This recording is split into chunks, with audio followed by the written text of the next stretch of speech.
Well, hey guys, welcome into the Next Man Up podcast. I'm your host, Mark Staniford. John Gregory is in the house with me again today, and we're honored to be with you for another episode and to have you part of the community that is about being and raising healthy and godly men.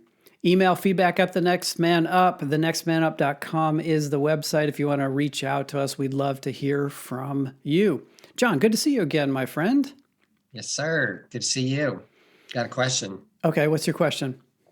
Have you thought about, I know you have, tell us what your thoughts are, Mark, about becoming a grandfather. So that's a good question. And I have thought about this. So two thoughts. The first is I'm excited by the idea of having a little one, a baby around in the family again. Mm-hmm. And admittedly, I'm excited that it's not my responsibility in the middle of the night. I never did that well. Those were never good parenting moments for me in the middle of the night with a screaming infant. I'm excited about that next generation entering in the family. I'm looking forward to it. And it's a very real possibility at any point in the future now. Yeah. At the same time, I'm not ready for the title of grandpa. And here's why.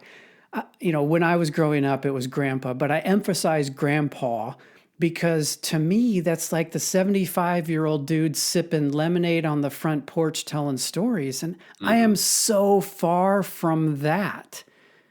And I know I could reimagine my expectations and all of that, but like I can't come up with a better word or title yet. And dude, you may or may not know this, but I've talked to a number of people about this very thing. What do I call myself? In fact, a buddy of mine is going to be a grandpa here in a number of months. His oldest is due in a short period of time. And so he's going to beat me there. And we were talking about this very thing just the other day. Like for women, I'm hearing a lot of the same things, but they gravitate to something like Gigi instead of grandma. But I haven't come up with that equivalent for the grandfather. And so from that perspective, I'm not ready. I don't want to go there until I have the name or the label. But the reality is I would be excited. Well, if you want help, not that you need help, but if you want help, just let me know. I'm sure I could come up with a lot of other people. We could come up with some good names for you. So you know that episode that we did recently about voices in your head? I'm not sure that I trust you to be one of those voices with this decision. All right. I can take a no. But that's fine. We'll see. Uh-huh. So that's an interesting question. Is there something behind it, or just completely random for that one? Of course, there's something behind it. Okay. Well, our topic today is based on a meme that I had seen on LinkedIn a couple months ago or so. And when I read it, it's like, oh, that's a different slant on what fathers are, what the job of being a father is. Yeah. And I shared it with you, and you want me to share what it says, or? Yeah, go ahead. Go ahead. Okay. So it's posted by, I don't know this gentleman, but it was posted by Ben Owen, the president of Black Rifle Company. And it said this: you're not just raising your son, you're raising somebody's husband, somebody's father. Raise your sons to be good men. The words that jumped off the screen at me was that you're raising somebody's husband and somebody's father. That's really good. Now, just to remind the audience, I don't have any of this going on for myself, but when I read that, it was around about the time that my youngest sister's, they were marrying off her first daughter. Okay. And I thought, oh, that's an interesting way to look at, what your job is as a parent, that you're raising somebody who's going to continue on the work that you're doing right now. Right. So good fathers, good husbands. I don't know if you spent any time reading the comments. Sometimes I No, I do, didn't. Mm-mm. sometimes I don't. Yeah. But at time of recording, which is sometime before this will actually air, there were like 260,000 likes or thumbs up for this post. There were Mm-hmm. over 5,000 comments for this post, which on LinkedIn, that's a significant amount of activity. I should say it differently. That's a very popular post Yeah. to have Mm-hmm. have those stats on that platform. So I just scanned through some of the comments, and a lot of them were what you would expect, right on, man, preach it, that type of sentiment. But there were also a number of comments that were like, well, it kind of depends on how you define what it means to be a good man. Mm-hmm. Or I think associating the guy who posted it, because he's associated with a firearms company, associating good men with Mm-hmm. weapons and alpha male type of tendency. So what stood out to me in addition to your perspective was, if we don't have a good sense for what it means to be a good man, then, or if we haven't defined it, Mm-hmm. then we don't really know where we're going. What is the definition of being a good man? And that's not the direction that we're going to go today specifically. But that's kind of what jumped out at me is in addition to you're raising your son to be somebody else's fill in the blank, part of that also is helping him to know how to define good in that role. What does it mean to be a good husband? What does it mean to be a good father? And I think if you can get the what does it mean to be a good man right, Mm-hmm. then that's the foundation upon which you can build these more specific roles of being a husband, being a father, being a leader, being a teacher, being a coach, whatever, fill in the blank. Build the foundation, and the rest from there is just a more specific application of that foundation. Yeah, and I'm sitting in this. I always go to practicality sooner than we have to, but I'm I'm thinking about the the dad listening to this, the foundation for themselves.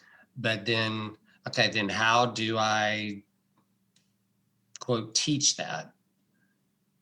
When do I start teaching that, and how sometimes son is going to be taught differently compared to another son. Some of it's more caught than taught. All those kinds of thoughts are in my mind for the dads that are listening, thinking about, okay, I have a 5-year-old, and 20 years from now he could be married with his own kid.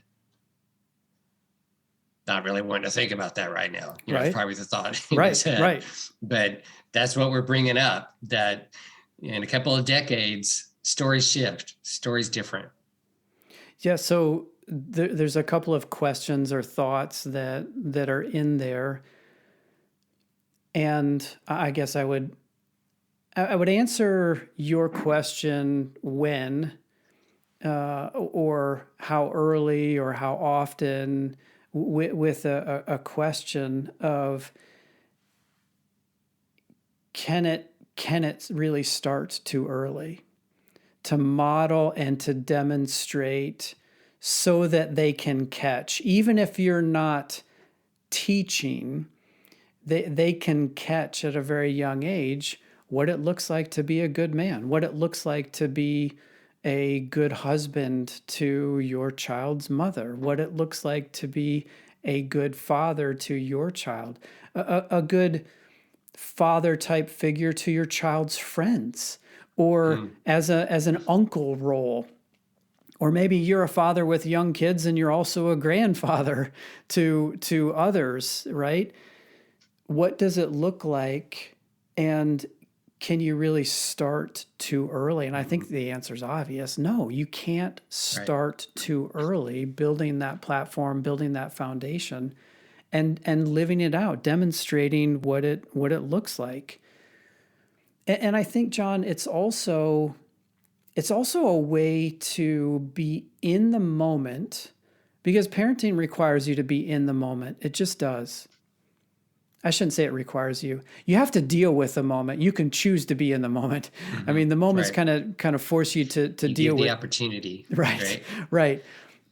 But it's an invitation here also to think about where these moments are going, what they're adding up to, and why the moments at 5 or at 7 or at 12 or at 18, why they matter, because they're leading toward preparing that young boy or that adolescent or that young man to be able to go and do on his own and pursue his own roles and responsibilities as father, husband, fill in the blank.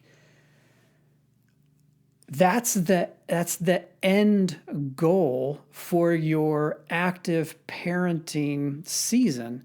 Whether you're changing diapers or you're cleaning up vomit in the middle of the night, or you're in the back and forth of, I told you to do this, but I don't want to do this. Like those are the real day-to-day struggles and challenges.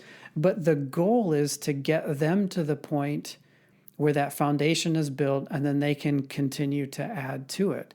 And so I think you can be in the moment, but also in the future, knowing where you're going and why these individual moments matter. So to use a couple of illustrations that you just threw out there. So it's possible how the dad responds to the vomit is an opportunity to model being a good husband and a good father. Absolutely. I remember, It, I'll chase a thought here. I remember the details are vague. So I'll just kind of give this in an ambiguous way. But I remember as I became a father, wanting to be in the mix with the baby responsibility, the baby care. And okay. by that I mean, like, on the floor, changing diapers and Mm-hmm. dressing and dealing with the all the different stuff that comes out of those little creatures. Because I had heard guys talk about, well into their fatherhood, adult life, oh, I've Mm-hmm. never changed a diaper. And some of Mm-hmm. it might have been generational. I Sure. recognize that. Right, right, right. But that's not the dad that I wanted to be. I wanted to be in the mix, because I saw it as partly part of my responsibility of being an engaged father is to share the responsibility of engaging with the needs of the child, one of which is on a, I don't know how many times a day, changing those nasty Mm-hmm. diapers. Mm-hmm. And I remember hearing guys talk about, kind of like it was their badge of honor. Well, I've never changed a diaper. And they thought of it as this proud moment, like they were able to avoid it. And I'm thinking, oh, you missed, man. You missed Mm-hmm. out on demonstrating a way for fathers to engage by just abdicating the responsibility. Yeah. So back to the question of what, the foundational question, what is a good man? What makes a man good? Um, that's pretty practical. I'm going to Right, clean up vomit, right. that, and that's a practical illustration. And it feels like that any guy should be able to sit down and just sort of self-evaluate what am I doing that's modeling goodness to my wife, that's modeling goodness to my son. And when there is a moment that's a teachable moment that we can actually talk about it, and that I should sort of hit the pause button and talk about it, whatever that is. It's mowing the yard or whatever. That there's an opportunity for me to go beyond just modeling it and conversing about it. Yeah. Yeah, there's opportunities all along the way to reinforce the idea with a story or with a press pause and let's talk about this. Here's what I did when I was your age, and here's why I parent the way I do. Or, did you see what happened there, son? This is really what's going on, and let's talk about it. Or, oh, I recognize you haven't encountered this before, so let me tell you about it. Let me teach you how to do this or how to navigate through that, or let me talk about with you what's really going on here. Like those moments when you're engaged, they come up.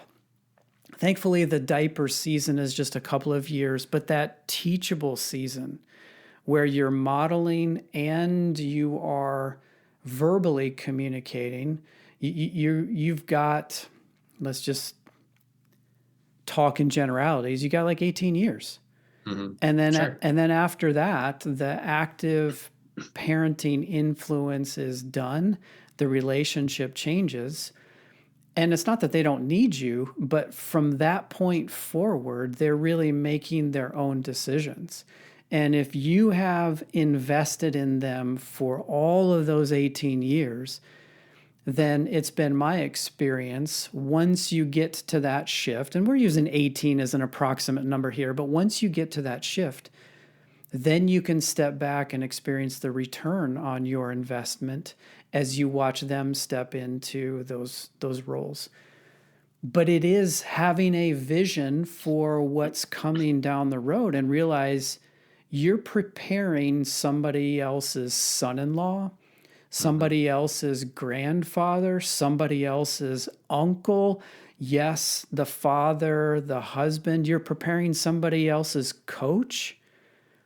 You're preparing somebody else's neighbor. It's not limited to just this husband and father role. The preparation that you are doing to help this boy become a good man has such positive ripple effect on any role that young man or that man will play when his time comes. So I want to use language that's repeated language here on our podcast about novice, apprentice, journeyman, Yeah. and a master.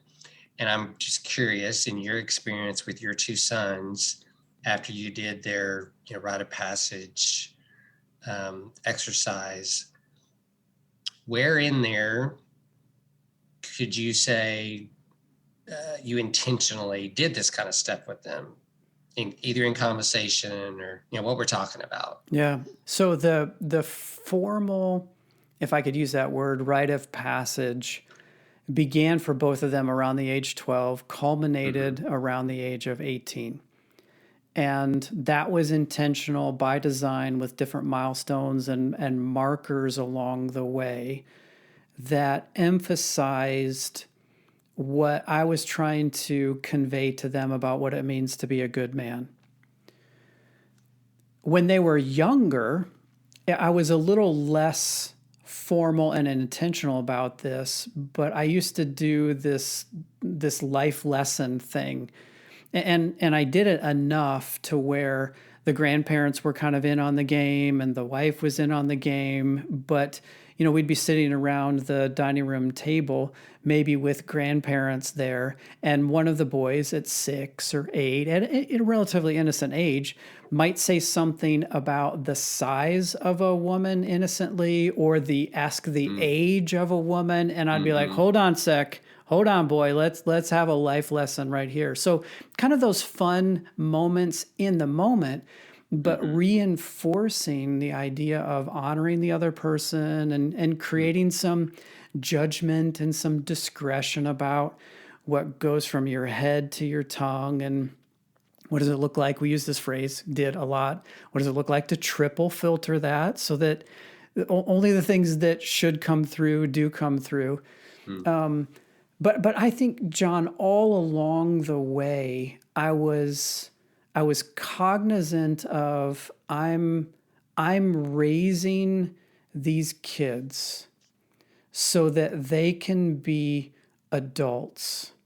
I'm not raising these kids so that they can be my kids and be dependent on me. I'm raising them to be adults that don't need me. And in this compressed period of time, this active parenting season, they will get enough from me to be able to launch and do and be better than I have done and been, because they get all my wisdom and experiences and can do even better. And I don't mean by just like the traditional get a better job, get a better education, get a better paycheck. I mean like stuff that is character and being, not just accumulating. But all along the way, I was conscious of that. And so like that novice period was me adjusting to what does it mean to be a dad and be in the mix and have an eye on the future, but also be completely wrapped around the vomit axle in the moment, or changing diapers or dealing, whatever. Like there were any number of things.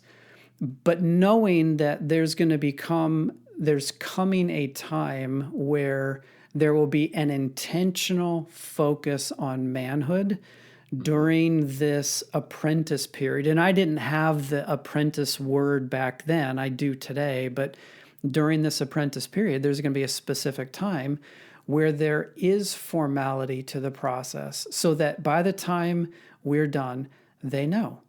They know what it means to be a man. They know what's expected of them as they step into that role. They're welcomed into that role.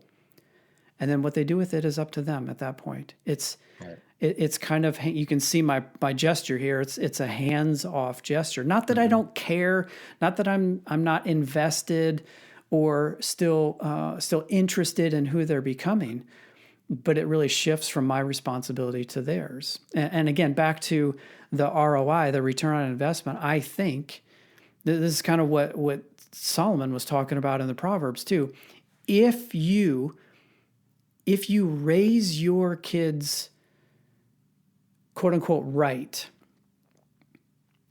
then they will continue on once it's their turn to make those choices. And I probably shouldn't use the word right, because it's not like right or wrong here, but it's not so much a promise as it is a principle, I think, that if you invest in them while you have that opportunity, the chances are pretty high that they're going to continue on in that path that they've started. And so raising, I again didn't have this language, but raising somebody's husband, raising somebody's father, raising somebody's uncle, that's the job that we've been engaged in from the beginning.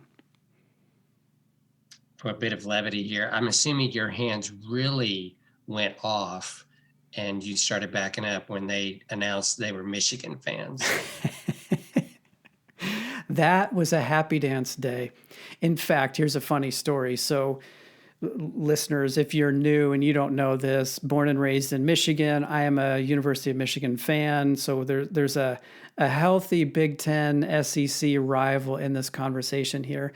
I'm also geographically planted in Columbus, Ohio. And as you all know, there's a huge football rivalry between Ohio State and Michigan. As a youngster, my middle guy, who tends to be the antagonist, the poke the bear and then let me run type of character, he would just run around the house yelling, "Go Bucks, go Bucks, go Bucks." Even in his Michigan jersey, he would run around the house yelling, "Go Bucks," just trying to get my attention. It was a fun game we played, and I'm glad he grew out of that. So glad he grew out of that.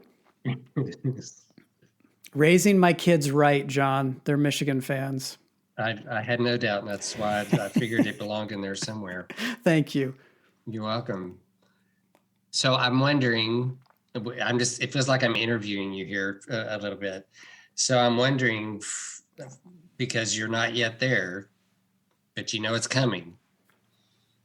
You don't want to be labeled as the 75-year-old drinking lemonade on the front porch. But suppose when you get there, suppose God's gracious enough to you, you do get to 75, you are on the front porch, probably drinking root beer instead of lemonade. Probably. Whatever it is you're drinking. What is your hope that if you could just have what God would bless your sons with, what is your hope that you could say, this is how my sons and, all the little grandkids running in the front yard, this is what's going on? That's a great question. And I don't know that I've spent any time thinking about that. But what surfaces for me is a couple of things. One, I hope they are passionately following Jesus, knowing and following him. That's how I've prayed for them. That's the language. So that comes top of mind. The second thing is taking what I gave them, which is what I knew and what I could. Maybe there I could beat myself up for it not being good enough. But being content that I gave what I had, recognizing they took that and they've now leveled up and they've built on it. That's two. I think the third thing would be if there are boys in the mix, seeing my sons and my son-in-law step into the space of intentionally bringing boys up to be men. Whether they think about it in the framework of what we're talking about in the next man up or not, that's less relevant to me as recognizing the opportunity, the need, and intentionally committing to the responsibility to raise up the next generation of healthy and godly men. Like if I could see those three things as a grandfather, then maybe I'd be okay with a ice cold root beer and a rocking chair on the porch, watching it all play out. Even if a grandchild is in that other team's jersey? Even if that there could be some fun and some contention there, of course, as expected. But awesome. you know the answer before you even asked, right? But like That's awesome. Those three things come to mind. Like that could fill the heart for a long time. And that's what we're encouraging dads to think about. There's a phrase that I'm sure you've heard before. Our listeners, I'm sure you've heard this before too, but it's start with the end in mind. And I know it's hard in those early parenting days where you feel like you don't know what you're doing, or the kids aren't cooperating, or you're really literally just surviving one day to the next. Let me encourage you, though, to really allocate some time to think about the end, because if you can start with that end in mind and let that color your decisions today, such that those moments build to intention and purpose and strategic fathering, if you will, then you can increase the likelihood of getting to the front porch with your beverage of choice and watching the next generations play out in front of you. So some good questions of me. Thank you, John. And some good questions for each of you listeners to ponder, regardless of where you are in that parenting season. Some good questions for you to ponder. And so in addition to those questions, let me leave you with just two more as we draw this to a close. How are you raising your son to be a good man? I don't know how you hear that question. I don't know what surfaces for you. Don't know what comes to mind. Don't know what you think about when you hear the phrase good man. I can make some thoughts and assumptions because you're listening to this episode, you're part of this community. But how are you raising your son to be a good man? And then the second question is, if you could picture your son as a father someday, as a husband someday, if today you can picture that happening someday, what would change about how you are fathering him today? Again, starting with the end in mind. So some good thoughts, some places I didn't know we would go. It'll be fun to listen to this again and just put myself in that situation of, what do I see 25 years from now down the road as grandpa with my ice cold root beer and my rocking chair? Maybe by then I'll be used to the title, or maybe by then I'll have such a blessing of the gift of the next generations doing their thing that whatever they call me ain't going to matter, because I'll be so enamored with my children having become parents and the grandchildren that is the pleasure to know. Maybe that's the insight that comes from this. I don't know. Whatever it is for you listeners, let me just encourage you, challenge you to sit with these questions or what other questions have surfaced for you, and then take that next step. Whatever that next step, whatever that best step is for you, do something. Act on this so that it can work in your process of transforming and being a healthy and godly man so that you can pass that on to your son. I never know what you're going to say, John, but I feel compelled to offer any last thought before we land this one. I'm just going to say this has been a good conversation, people.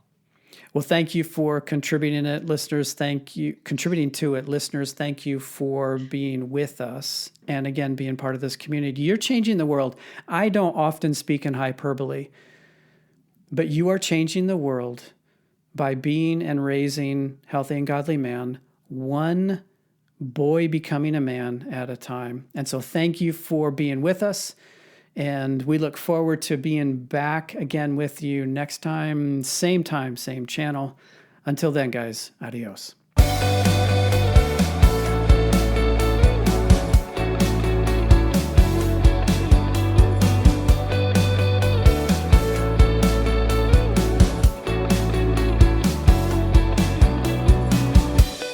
To send us your comments or questions, you can email us at feedback@thenextmanup.com. The theme music is by Jacob Stanifer at Jacob Stanifer Music, and this show is part of the NRT Podcast Network.